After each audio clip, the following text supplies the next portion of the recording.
All right, just to recap what we have done so far, we have created for ourselves the ability now to have our browser respond to an event, to the user doing something on our browser page, whether it be click a button or maybe put our cursor inside of a text box. But we are now writing code that responds to the user doing something, and we're calling that an event. And so, for example, if I click on this button, the user's doing something and it's an event that we need to write some JavaScript code for. So what I've done is I have this button, I have linked a JavaScript file to my HTML page, and in that JavaScript file I have a function called myFunction that's just going to put up an alert box that says clicked. So it's not doing anything fancy, it's just for simplicity. So I can create an event by saying on click, when the user clicks this button, equals quotes, and then I'm going to type in my function. Now remember, if I just save this and run my browser window now, the click won't work. Nothing's happening. Why not? Well, one thing I can do, and I would recommend you doing, now this time I'm using Chrome, so it's very similar to Firefox. If I right click on the browser and choose inspect, there are tools that are inherent in the browser that I can go to console, and I can see if I have any JavaScript errors. And at the moment it doesn't appear that I have any JavaScript errors, so that would not be the cause of my click button not working. But remember that you have to put parentheses so that you indicate run the function.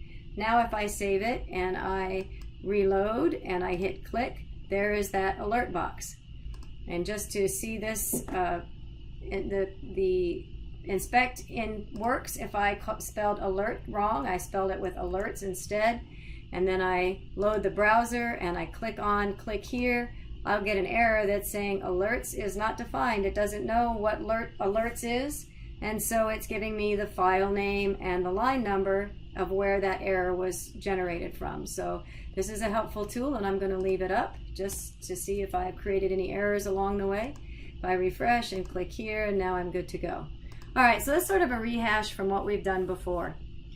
All right, so that's one way to create an event. We can just put it right there in the HTML tag.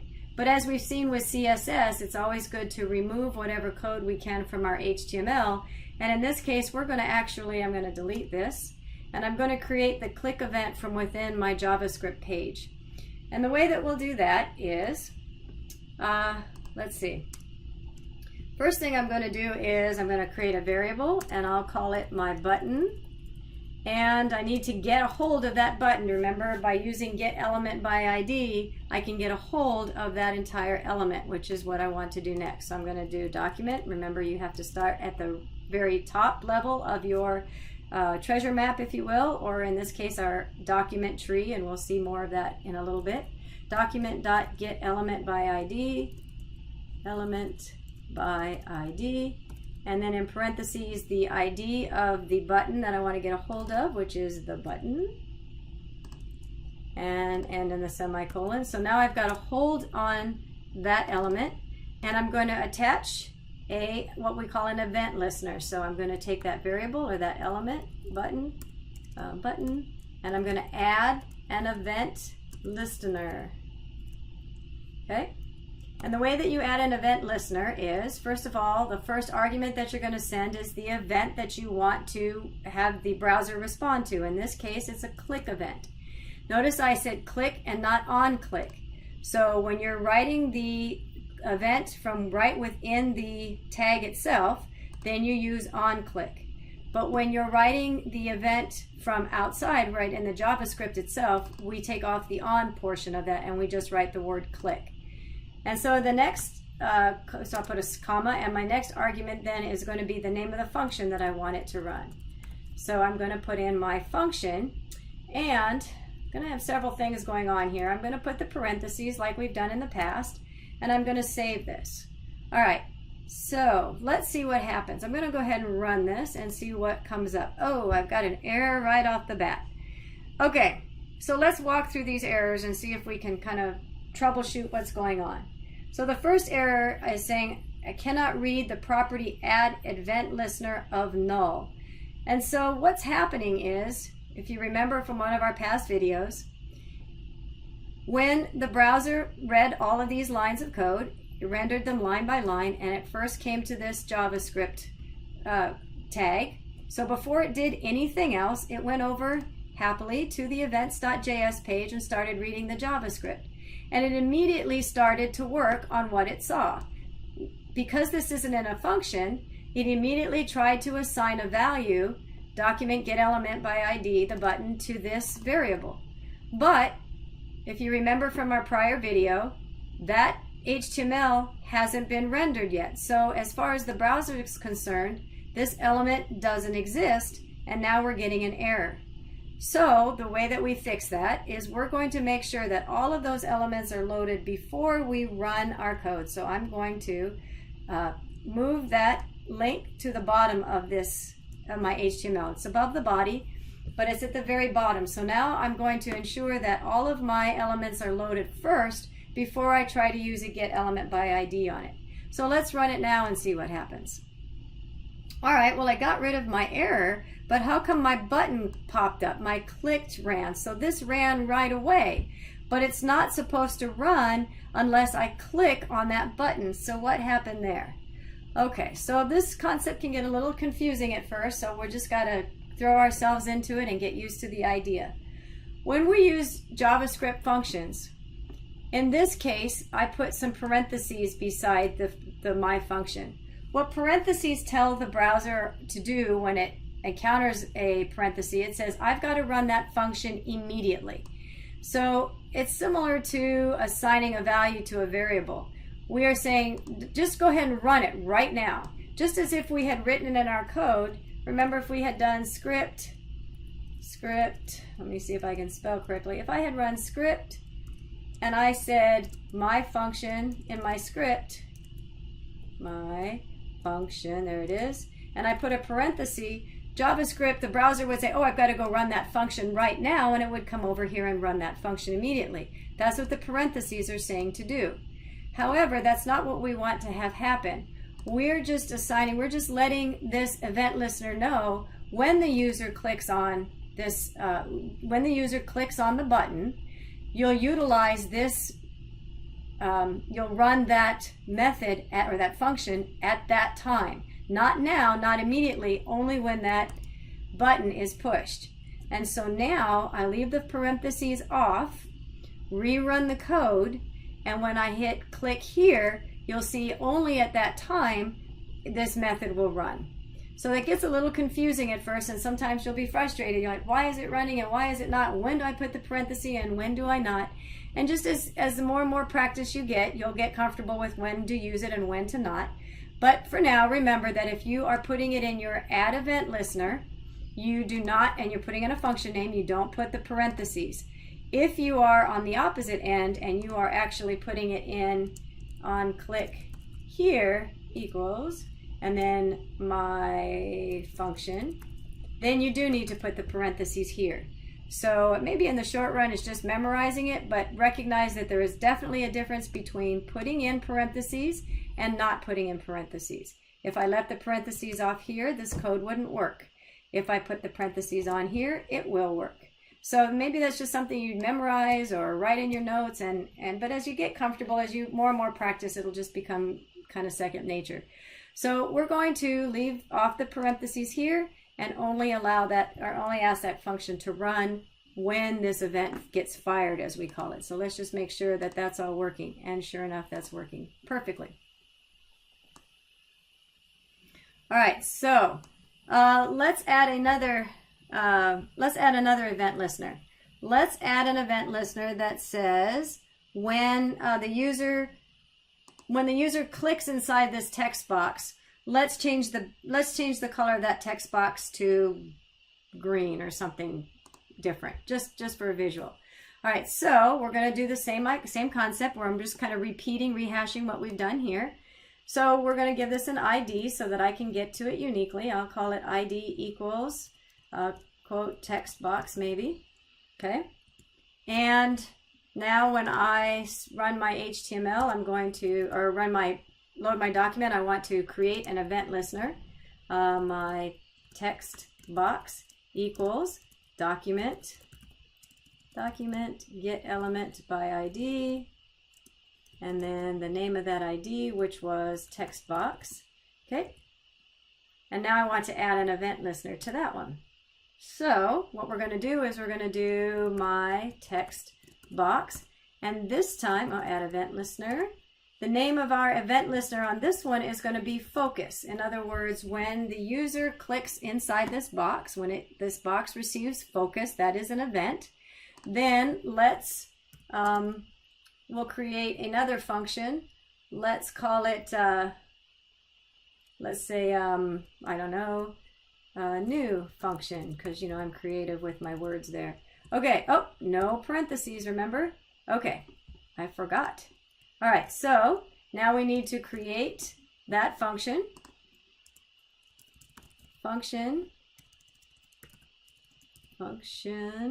spelling, function, new function. And then let's for now just put an alert box, new, just so we can see if it's working. All right. And so now we should, okay, let's just see if it works. So we're just going to save that and run it. And then when I get focus in this box, I get new. So that's working beautifully. All right. So we said that we were going to, oh, it still has focus, so I have to make it go away. Okay. So not necessarily the best. We're going to get rid of alert, and let's see if I can Control C, make that stop. Let's try Shift and F5 to make that go away. And Shift F5. Nope. Okay, so I'm going to can't Control C out of this. I'm going to put this on pause and I'll be right back. All right, so that's a good example of an infinite loop. So I had to close out the window and reopen the page. And so the idea was that it was constantly had focus. And so the event kept firing and I kept getting the box, the alert box, and I couldn't get out of it. So instead of using alert box, how about if we just make that background color change? So we'll do var text box equals document get element by ID, and that was called text box. And I don't need to, we don't even need to do all of this. We just can do this directly. We can say dot style dot. Now this is the only, or one of the very few anyway, background color. Usually in CSS you do background dash color. And in JavaScript you can't do that dash. So to do background color we do a capital C, all one word. Background color equals green. All right, so now that'll change our background color. So this is the only styling, one of the few, I can't think of any off the top of my head, but now as soon as you say there aren't any others, there are of course probably a few. Anyway, this is an example of a property that we have to spell a little bit differently when we're writing it in JavaScript. So now the idea is if I set focus here, the background turns green. And so that is in fact what's happening, a little better than our infinite loop. All right, so that's all well and good, but I'm going to throw one more idea at you. And this is I'm going to erase this. This is something that's very common when we write or when we experience JavaScript. So it's something you have to really get comfortable with, even though it looks really funny at first. Okay, so here we called a function, and now I've erased it, so that's all gone.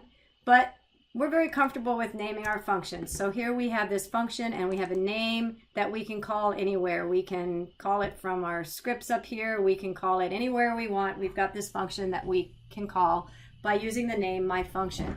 Well, JavaScript also uses a lot of what we call anonymous functions. And the idea behind an anonymous function is that I want to, instead of calling a function like we just did here, and I'm putting my comma in the same place because before, remember, we would have written a function name here. So instead of writing a function name, we're going to create what's called an anonymous function, which means we're going to write a function that doesn't have a name that will take the place of a regular function. In other words, let me just explain. It's still a function. So I'm going to use the word function. Notice that I'm writing this function where I normally would have written the named function. I'm putting in a function as an argument. And what we'll do is we're going to put in the parentheses so I can still send this function values if I want to, and that seems weird, but we'll look at that later. Right now I'm creating what's called an anonymous function, and this is a function that is behaving as an argument. I know, right? Kind of hard to get your head around, but it's a really important concept to get a hold of. So in this case, instead of calling another function, I'm going to have this event listener run an anonymous function, which I'm going to use as the argument. I'm going to write it as an argument. So how would I normally write a function? Well, I write the word function and then I put a name, but we don't have the word name. You said I don't have to use that now. So I use the word function and the parentheses, and then I put the open and closing curly braces. So here's where that tends to look really weird, is because I still have, see this closing parenthesis and the semicolon? I still need that closing parenthesis because I have open and closing parenthesis for this method. Remember, I'm sending an argument and I'm sending a function that has no name, or it's called an anonymous function, as one of my arguments. So in that function, I can have it do whatever I would normally write in a function. So it's no different than writing a function this way. Function. I'm just not giving it a name now. And then here is some statements. But I can't call this function anywhere else because it doesn't have a name. So the concept is, here is an anonymous function that I have syntactically put in place of a named function. I'm using an anonymous function. So there's the word function, open and closing parentheses, and we'll see how to send arguments at another time. Open and closing curly braces, and then the closing parenthesis because I'm in a method that's sending, or a function that's sending arguments, and then I have to close all of my JavaScript set statements with a semicolon. So that looks really funny, I appreciate, but it's part of JavaScript and something you really should get comfortable with. So alert, I am an anonymous function. Okay, semicolon. So let's just verify that it works. So when I set focus to this text box, this anonymous function is going to run, and let's see if it works. So now I'm going to reload this page, and when I click inside the box, I am an anonymous function. Say that 3 times fast. So even though it looks really funny, it's an important concept, and I'm stuck in the anonymous function because I did a click box again, alert box again. You'd think I'd learned my lesson. I'm going to leave that alone because I think you're getting the concept. We're going to see more and more of anonymous functions, so this is something to really get your head around, and I'm introducing it here to you in this idea of add event listeners. Now if I wanted to add more code to this, I certainly could. Maybe I wanted to do, probably more appropriately, we had the var text box equals, I think we did control copy instead of an alert box. That probably would have been more important. Style, background, color equals red, and maybe we would have also wanted to do document get element by ID. Maybe there was a div that had an ID of div ID, and we wanted to change the inner HTML. We've done that. Is equal to clicked. Who knows? But the point is, I could certainly have put more clicked spelling.